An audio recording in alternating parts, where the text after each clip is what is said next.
So I've had a thought these last few days and I wanted to share it with you guys to maybe get some other perspective on it. The question that I pose is this: what is it that Fortnite does that Call of Duty can't? What does Fortnite do right that Call of Duty does wrong? So if you will allow me to have a few minutes of your time, I would love to expand on this thought that I've been having the last couple days. But before we get into it, I just want to quickly say thank you guys so much for all the engagement that I got on my last video. The most views I've had on a video, gaming related, and it was just really cool to see. Really warms the strings in my heart and it makes me want to keep going. So thank you guys so much for that. But anyways, let's keep going. I know that this is obvious, but Fortnite is the game that I would say popularized the Battle Royale genre. It dropped in July of 2017 and it has basically been a gaming heavyweight ever since. Its biggest draw being, for me anyways, is that it's free to play across all platforms. Fortnite was also one of, if not the first game to implement the Battle Pass system for additional content, a system adopted by other game studios, including Call of Duty. Fortnite is also widely known for its shop and skins. They've collabed with just about every IP known to man. Like if it's a character from a popular franchise, most likely that character is in Fortnite as well. If it's a well-respected content creator, they've probably had a bundle in Fortnite at one point or another. Skins and bundles are a great way to personalize your experience and to really set yourself apart from everybody else for just a one-time purchase. And in most cases, if you buy the Battle Pass and if you complete it, you are rewarded with skins, emotes, and cosmetics, etc., all that good stuff. And again, in most cases, there are also certain challenges that you can complete in-game to achieve the rewards like the ones that I previously mentioned. And Call of Duty uses the same format as well.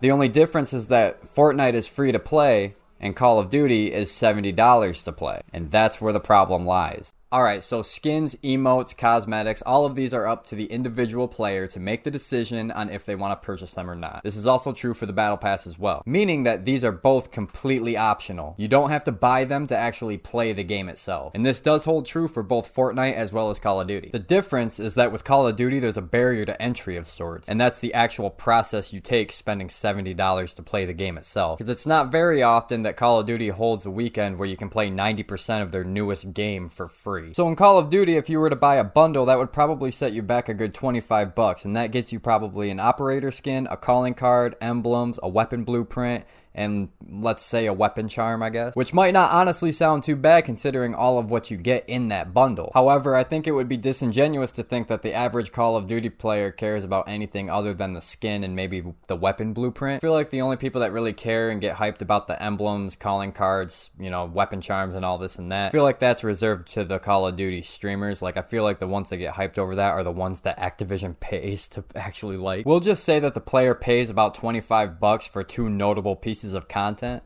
In Fortnite, you can either pay more for an entire bundle or pay less for individual pieces from the said bundle. If you just want the skin from the bundle, you can just purchase the skin and the skin only. Not to mention, Fortnite is 100% free to play. So let's say that somebody new gets Fortnite and a bundle. That player would have invested $20 to $25 into Fortnite total.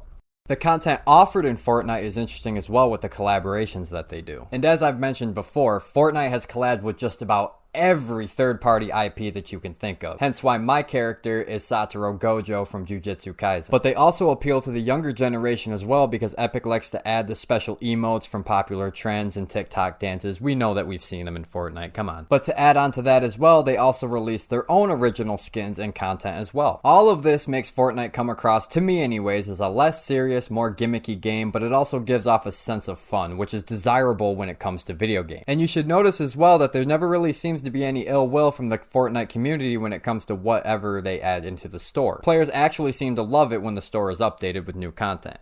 Call of Duty relies on their collabs as well. However, in Call of Duty, I would argue is to say that the skins feel like completely 100% more bland than they do in Fortnite, and the store just overall feels a lot more predatory with how much it's flashing in your face when you start the game, which that would honestly explain why the average Call of Duty player just seems to have a big problem with, you know, what they throw into the store. And with how they've seemed to handle their games in the past, they seem to throw more attention towards what they want to add into the store over the actual performance and replayability of their actual product. Call of Duty's Battle Pass 2 is just another $25 to top off the amount you've already dumped into Call of Duty total. Same logic as before, but if a new player would want to get into the new Call of Duty as well as get a bundle, that player would have to pay the $70 admission fee just to get into the game initially, and then an additional $25 for the bundle itself, which brings it to about $95 on day one. And that's not even adding the battle pass if the player wants to go buy that on day one as well. All of that just to continue seeing ads being flashed about whatever they want to add into the cringy ass store every time you boot up the game, or every time you go and switch a lobby. They always flash,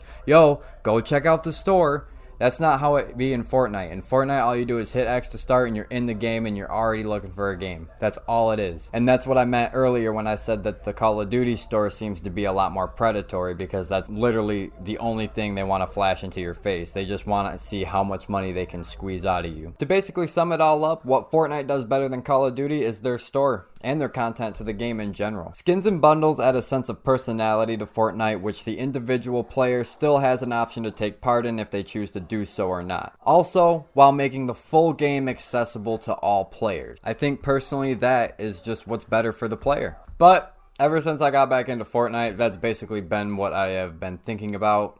I'm like, man, there's just something that this game does better than Call of Duty that's on the monetization side of the game, you know, the business aspect of the game. I'm like, I know they're doing something that Call of Duty also does, but what could it be? And I think my conclusion for this video is that they just do all that better. They do the storefront better. They appeal to the player a lot better than what Call of Duty can. But that's basically all I got to talk about today. Hopefully you guys did enjoy the video. Let me know by leaving a like, comment below what you think, and until next time, I will see you guys in the next one. See ya! Oh, let's go!